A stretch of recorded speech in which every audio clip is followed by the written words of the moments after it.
भाई मजा तो टाइम पे है, ले लेना चाहिए। अब जैसे मैं मंत्री नहीं बन पाया तो चली गई उम्र, अब क्या मजा नहीं आ रहा मंत्री बनने, क्या है पहले बनते मंत्री तो अब बने नहीं बने खाली भी रह सकते हैं। लेकिन उस व्यक्ति को किसी ने पूछा कि मुख्यमंत्री जी हमेशा आप उड़न खटोले में रहते हो, तो बोले कि मुश्किल से नंबर आया, साला मैंने तो कभी जीवन में ही नहीं सोचा कि सीएम बनूंगा।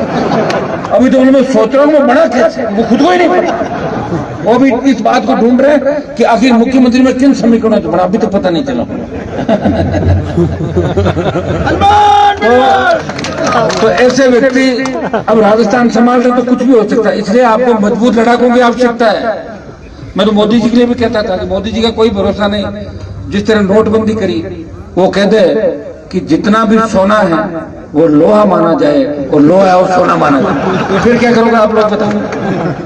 तो कर दिया ना, ऑक्सीजन सिलेंडर का भाव दम तोड़ा लोगों ने देश के अंदर। सारी बातें आपके सामने। हम तो, मुझे पूरी उम्मीद है कि नावा इस बार भारतीय जनता पार्टी को पीछे धकेल देगा और आरएलपी कांग्रेस के संयुक्त उम्मीदवार को यहां से आगे रखेगा। वैसे बदलाव जो युवा है, आज हमारे राजस्थान यूनिवर्सिटी में हम बात कर लें तो नावा के सैकड़ों हजारों बच्चे राजस्थान यूनिवर्सिटी में पढ़ते हैं। वो बदलाव चाहते हैं और बदलाव यही चाहते हैं कि किस तरह पूरे जीवन भारतीय जनता पार्टी की खिलाफत करने वाले ईडी की रेड के डर से भाजपा ज्वाइन करके सामने आ गया। 3 बार लगातार हारने के बाद भी थक नहीं रहे और हारने के बाद वापस चले जाते हैं और 5 साल बाद वापस आ जाते जैसे चुनाव। आखिर कब तक ये खेल चलेगा? इसलिए इस बार आपको मजबूती के साथ इनको कड़ी शिकस्त देनी है। और पिछली बार मैं मकराना के अंदर, मैं जाकिर साहब कह रहा था, इन्होंने मुझे मकराना में पीछे रखवा दिया था पिछली बार, शायद मकराना में पीछे रहा था, बाकी लीड ले ली था 7,000। अगली बार इनका 7 का 10 गुना 70,000 से आगे रखा देना। तो अब की बार नावा में भी आपके चेहरे देख के लग रहा है कि नावा के अंदर आप बढ़त दिलाओगे। नरेंद्र जी ने एक बात कही, संभालना तो आप लोगों को सबको यहाँ पे हो सकता है, सुनो, हो सकता है कि मुझे कई जगह इंडिया गठबंधन का हिस्सा हूँ, मुझे दूसरे क्षेत्रों में डिमांड हो जाए, पार्टी कह दे, कांग्रेस पार्टी के नेता कहते हनुमान जी आप वहां भी जाके रैली करो, तो मुझे कुछ जगह जाना पड़ सकता है। इसलिए 2-2 दिन का समय तो मैं दूंगा। 2 दिन नावा विधानसभा क्षेत्र के अंदर एमएलए साहब आप बता देना, सब 2-2 दिन का मेरा रहेगा, कोशिश मैं करूंगा, लेकिन बाहर भी जाना पड़ सकता है। ये लड़ाई लोकतंत्र को बचाने की लड़ाई है। इस ऐतिहासिक जंग के अंदर आप देख रहे हैं क्या हालात हो गए। जो भी सरकार के खिलाफ बोलता है उसे गिरफ्तार करके बंद कर दिया जाता है, उसके अगर ईडी भेज दी जाती है, सीबीआई भेज दी, जैसे वो बीजेपी ज्वाइन करता है वो जिस तरह वॉशिंग मशीन से कपड़ा धुल के निकलता है, पिछली बार दिन लग गए। तो इससे अंदाज लगा सकते हो दोनों पार्टियों के अंदर किस तरह उसकी घुसपैठ होगी। दिल्ली के राजनीति आप कभी तो नहीं रहेंगे, उनका जो नंबर होगा, उनका घर कहाँ है, कहते मैं घर लूंगी। इसकी सबसे नई पार्टी थी, मैं चाहता हूँ दिल्ली में मंत्री बन जाता, उनका हिस्सा बढ़कर 10, 15, 20 सीट गठबंधन में ले लेता, लेकिन मेरा जमीर जिंदा है। मैंने कहा मेरी कौम और किसान खतरे में, ये पुकार रहा है। और हनुमान बेनीवाल ने मोदी की सत्ता को ठोकर मारी, 70 दिन तक नेशनल हाईवे पे बैठा रहा, सड़क जाम करी। फिर जब सेना को ठेके पे दिया, देश का कोई सांसद लड़ाई नहीं लड़ रहा था, एक व्यक्ति लोकसभा में लड़ रहा था, जोधपुर में 2 लाख जवानों की रैली करके संदेश दिया कि सेना को ठेके पे नहीं देने देंगे, चाहे बढ़ती महंगाई हो, चाहे आपके यहाँ जिस तरह बजरी का खेल चला और जो मामले चले राजस्थान के अंदर, हर समय इस व्यक्ति को आपने लड़ते हुए देखा, सड़क से लेके विधानसभा और लोकसभा। लोकसभा में ऐसा कोई दिन नहीं होता होगा जिस दिन मैं 2-5 मिनट इस राजस्थान के लिए और देश के जवान किसान के लिए आवाज नहीं उठाता था। ये मैंने प्रयास किया, मेरे प्रयास का ही परिणाम है कि जो राजस्थान के दूसरे एमपी थे, जब उनकी पिछली बार की मैंने हाजिरी देखी 14 से 19 की, 50% हाजिरियां थी, मैं ज्यादा रोज जाने लग गया। लोग बोलते रहे आप तो सोते रहे हनुमान जी अकेले बोलते हैं, तो वो भी एक्टिव हो गए, जाके बैठेंगे, हनुमान अखबार में छप जाएगा, टेलीविजन पे आ जाएगा। प्रयास किया और प्रयास ये तय कि लोगों को लगा कि हमें भी काम करना चाहिए। ये प्रयास मैंने किया और मैंने आपके सम्मान को ठेस नहीं लगने दी। वीर तेजा जी के जयकारे के साथ लोकसभा की शुरुआत की, तब नरेंद्र मोदी ने कहा मुझे पास में बैठे थे कि हु इज तेजा जी, और उसी नरेंद्र मोदी को तेजा जी के मंदिर में नाक रगड़वा दी, रगड़वाई नहीं रगड़वाई। तो मैंने प्रयास किया और ये आप सबकी इच्छा भी है कि मैं दिल्ली जाऊं, विशेषकर ये तो सारे चाहते हैं मैं दिल्ली जाऊं, तो आप आराम से काम करो। तो ये दिल्ली भेजना चाहते हैं मुझे, और मैं भी दिल्ली जाके और आपकी मजबूती से पैरोकारी करना चाहता हूँ। इस सरकार से लड़ने के लिए कोई आदमी भी चाहिए आप, और मुझे पूरी उम्मीद है कि इस बार नागौर के साथ साथ और सीटों पे भी कड़ा मुकाबला है। बीकानेर, सीकर, झुंझुनू, चूरू, बाड़मेर, जोधपुर, पाली, राजसमंद, दौसा, टोंक, सवाई माधोपुर, कोटा में 15-20 सीट बता सकता हूँ। कड़ा मुकाबला होगा, कांटे की टक्कर होगी। अब कोई सारी ईवीएम में बदल दे तो इसका मुझे नहीं पता, बाकी तो हार जीत सामने दिख रही है। सुनो ऐसी शिकायत है, ऐसी शिकायतें मिलती रहती है। जनता का मानस है, लोकतंत्र खतरे में। मुझे लग रहा है कि इस बार अगर ये 400 350 400 लोग आए तो चुनाव बंद करा देंगे, फिर क्या करोगे आप लोग बताओ? कौन आएगा वोट मांगने आपके बीच? इस बार मजबूती से अपने अपने लोगों को चुनना है। नामा क्षेत्र से आपको मुझे आशीर्वाद देना, हमेशा आपका आशीर्वाद रहा है। पिछली बार भी बड़ी बढ़त आपने दी, हमेशा नामा के बच्चे, चाहे मैं कहीं रहा, किसी पार्टी में रहा, लेकिन आपने मुझे सपोर्ट किया। हर आंदोलन के अंदर आप आते थे, किसान आंदोलन से देखता था। इस बार आपका जोश देख के लग रहा है। कल मैंने क्या रूट डाल दिया प्रोफेसर वाला। प्रोफेसर मेरे साहब को पहले फोन करके मैंने फिर मंदिर क्यों किया, मैंने कहा ये सारे बच्चे पीछे खड़े आ गए थे कि रूट ये क्यों नहीं रखा आपने, रोज जो रखते हो भाटीपुरा से। मैंने कहा दोबारा बना लूंगा, एक बार रूट डाल दिया तो प्रोफेसर और वैसी बात हो जाएगी। पहले रूट ये किया वो किया। मैं आपको विश्वास दिलाता हूँ कि नावा की करीब करीब पंचायतों को महेंद्र जी और हम साथ मिलकर और विधायक भी साथ रहेंगे, हम सारी पंचायतों में अपनी उपस्थिति दर्ज कराएंगे। लेकिन ये चुनाव मेरा चुनाव नहीं है, ये चुनाव लोकतांत्रिक व्यवस्था को बचाए रखने के लिए, ये चुनाव पूंजीपति इंडिया बुल्स की मालकिन मोदी सरकार और इस नागौर के राजस्थान के आम आवाम गरीब व्यक्ति मान सम्मान और स्वाभिमान का चुनाव है। कई लड़के मुझे पूछ रहे थे कि भाई साहब बहुत तंग करेगी सरकार, मिलकर सरकार तो तंग कर ही रही है। 25 साल से तंग हमारे को सरकारें करी, क्या फर्क पड़ता है? तुम हिम्मत मत हारो। हाँ, अगर किसी को डीजल भरवाना हो और कोई 1,50,000 लेना तो ले लो, खर्ची के वापस आ जाना मेरे पास, ये काम कर लेना। तो मेरे पास तो थोड़ा मामला नहीं, वो आप ले लो। और उनका पैसा खुद का नहीं है, उनकी स्थिति हमारी देखी हुई थी, पैसा नहीं था। बाद में जो पैसा बनाया इंडिया बुल्स के नाम पे, वो चोरी ठगी करके उसमें ईडी सीबीआई की रेडें भी पड़ी, उसकी वजह से पार्टियां बदलनी पड़ी। और अब तो यह हालत होगी बीजेपी के अंदर। मैंने देखा कि बीजेपी में लोग ऐसे ज्वाइन कर रहे हैं, आधे नाम जो गलत पढ़ लेते हैं, जब ज्वाइन कराते हैं ना तो जो स्टेज पे पढ़ते हैं, कईयों के नाम ऐसे बेचारे जो नहीं जाते उनके नाम लिखते हैं। कई लोग तो कोर्ट के अंदर गए, अरे मैं तो ज्वाइन ही नहीं कर रहा हूँ, फिर भी मेरा नाम आप बोलते हैं।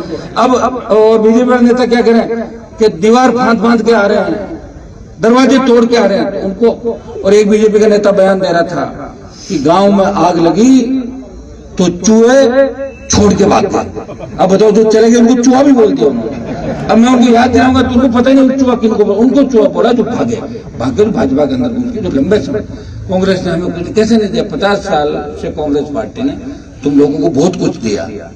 अब तुम्हारे अंदर कैपेबिलिटी होती है, मेहनती होते हैं, तो उस पद पे पहुंच जाता है 1 नंबर 2 नंबर। तुमने कभी इच्छा ही नहीं करी, खुद का काम बढ़ाया, बिजनेस बढ़ाया, जिले को ठगा। किन हालात में अपना जिला आप देखिए, कब नहरें आती, एजुकेशन आज से 40 साल पहले ठीक होती। आज नागौर का नाम कितना चल रहा है देश के अंदर हर मामले में, तो 40 साल पहले भी हो सकता था। अब हम सब ने प्रयास किया। अब की बार के सारे जो विधायक थे वो प्रयास कर रहे थे कि भाई हमारी सड़कें बने। देखिए नागौर में 5 साल में बहुत अच्छी सड़कें बनी। नागौर जिले राजस्थान में सबसे ज्यादा सड़कें नागौर डिस्ट्रिक्ट। नए महाविद्यालय खुले, सीनियर स्कूल खुले, अस्पताल, जितनी भी अपने ये स्टेट की है, चाहे केंद्र से भी हम जितना कर सकते थे, सीआरएफ का चाहे पैसा हो, चाहे प्रधानमंत्री ग्राम सड़क योजना का मामला अटका था, वो लड़ते लड़ते लास्ट साल में भी आपके 400 किलोमीटर जो सड़क आई, देश में सबसे बड़ी किसी संसदीय क्षेत्र सबसे सड़कें नागौर के अंदर आई। रेलवे स्टेशन आपके नए बन रहे हैं, सारे जितने भी रेलवे स्टेशन वो सारे नए बन जाएंगे। वो तो प्रोसेस में काम कई जगह चालू हो गया, चालू हो जाएगा।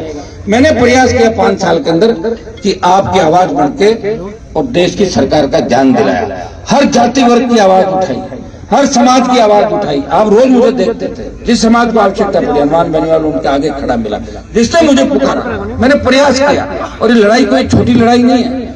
2003 से लगातार महेंद्र जी 3 के अंदर और 98 में मामूली माध्यम से हार गए थे, और 98 में मेरा पर्चा खारिज कर दिया था। पर्चा खारिज हो गया कलेक्टर एसडीएम की गलती से। और 3 में मैं चुनाव हार गया था।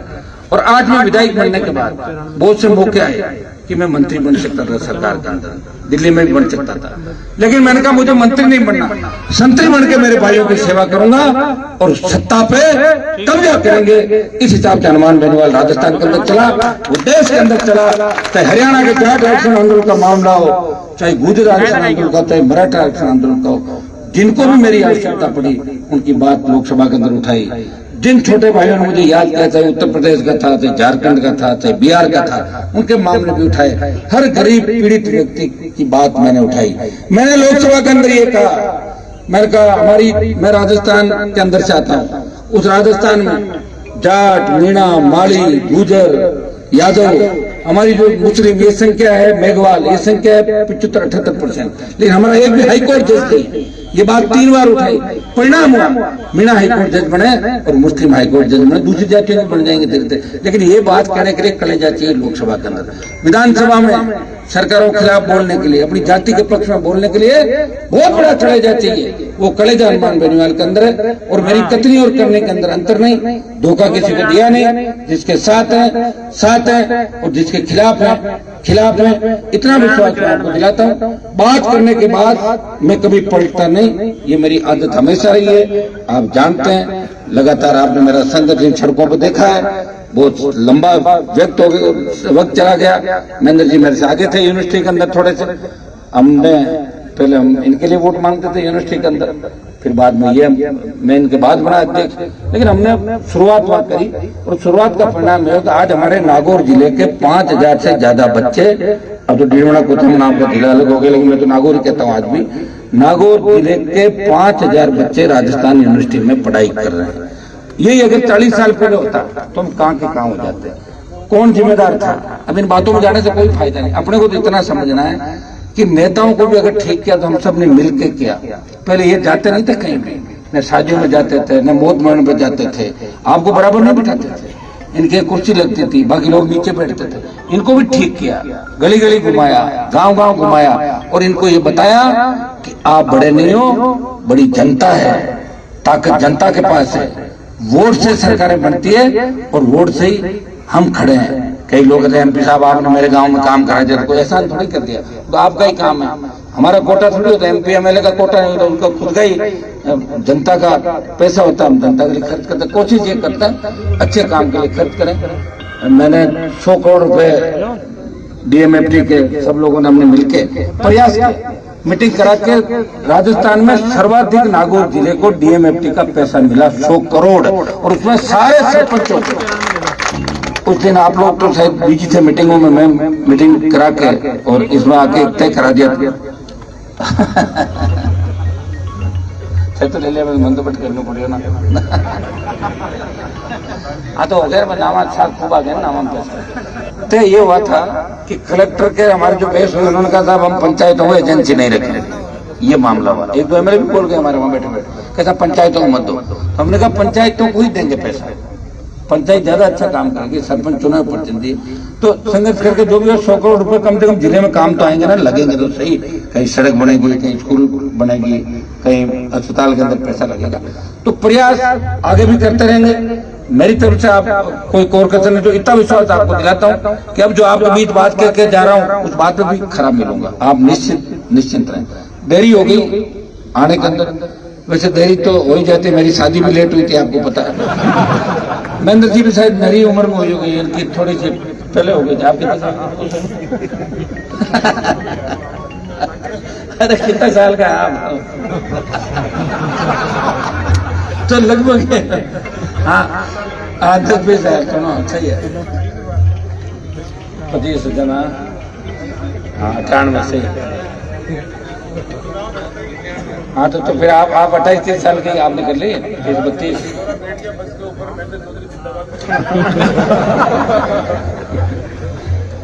तो थोड़ा लेट हो जाता हूँ, और लेट होने का कारण आपको मतलब मैं सोया नहीं, बीच में चल ही रहा हूँ। अब आप जहाँ रोकते हो 5 मिनट बोलना भी पड़ता है, फिर मैं अकेला थोड़ी बोलूंगा, सब बोलेंगे।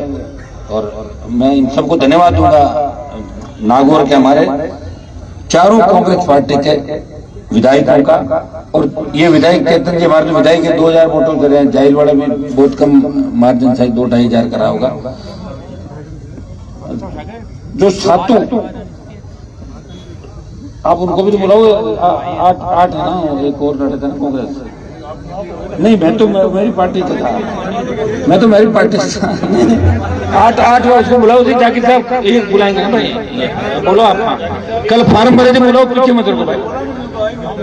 हाँ जरूरी है, जब पार्टी के अंदर बैठे तो बुलाओ भाई, और या फिर पार्टी छोड़ दे, और ये अंदर 2 ही चीज होती है, ऐसे नहीं चलता। तो फिर बुलाओ। और आजकल भाई सामने लड़ते हैं साहब, सगे भाई लड़ रहे हैं चुनाव से, देखा नहीं आपने? नमोनारायण जी, हरीश जी आमने सामने चुनाव लड़ा, कई लड़ लिए देश के अंदर। तो मैं नावा क्षेत्र के विकास के लिए पूरा प्रयास करूंगा।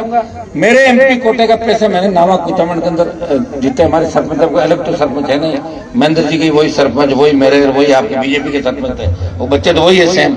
प्रयास में कोई कमी, कोई ये नहीं कह सकता कि नावा में हनुमान जी ने कम बात की, क्योंकि नावा का ध्यान महेंद्र जी रख रहे थे, सरकार के अंदर थे तो ये ज्यादा ध्यान रख रहे थे। मेरे से जितना बन पड़ा मैंने भी प्रयास किया। कोई ये नहीं कह सकता कि एमपी साहब ने, हमारे यहाँ एमपी कोटा ही होता है हमारे पास, डीएमएफटी का जो भी पैसा, जो भी चीज बन पड़ी, प्रयास किया, कोशिश की। और आप सबको आपस में लड़वाने का काम नहीं किया, सबको साथ रह के एकजुट होके बैठ के भाईचारे के साथ आगे बढ़ने की बात की। उसी का परिणाम कि आप प्यार करते हैं मेरे से। कई बार हो सकता है कि भावुकता के अंदर कोई बात हम कह देते हैं, और कई बार ये होता है कि गुस्सा आ जाता है। तो गुस्सा तो उस व्यक्ति को आता है जो सच्चा होता है, जो प्रयास करता है, जो लड़ता है। लड़ते लड़ते उसको लगता है मैं किनके लिए लड़ रहा हूँ, मुझे सफलता क्यों नहीं मिली। अब आप बताइए, फिर भी लड़ाई जारी है। इस दौर के अंदर पार्टी बना के चलना बहुत टेढ़ा काम है। मैं धन्यवाद दूंगा इन तमाम हमारे जिले के विधायकों का, नेताओं का, कि इन्होंने भी गठबंधन के अंदर महत्वपूर्ण भूमिका निभाई। इन सब ने दिल्ली के अंदर ये कहा कि अलायंस करके अगर हनुमान जी को लड़ाओगे तो सीट निकलेगी, और अलायंस नहीं करोगे तो फिर वो जीत जाएगी। ये सारी बात उसके बाद ही ये तय हुआ था, क्योंकि कांग्रेस में भी तो कटिंग करने वाले कई तरह के लोग बैठे हैं, ज्योति के कनेक्शन है हर जगह। फिर भी कांग्रेस पार्टी ने इस बात को रखा और मुझे सम्मान दिया। मैं विश्वास दिलाता हूँ कि जो सम्मान कांग्रेस ने मुझे दिया है, राष्ट्रीय लोकतांत्रिक पार्टी राजस्थान का प्रत्येक राजनीति का कार्यकर्ता, और मैं स्वयं जाके कांग्रेस के प्रत्याशियों के लिए वोट की अपील करूंगा।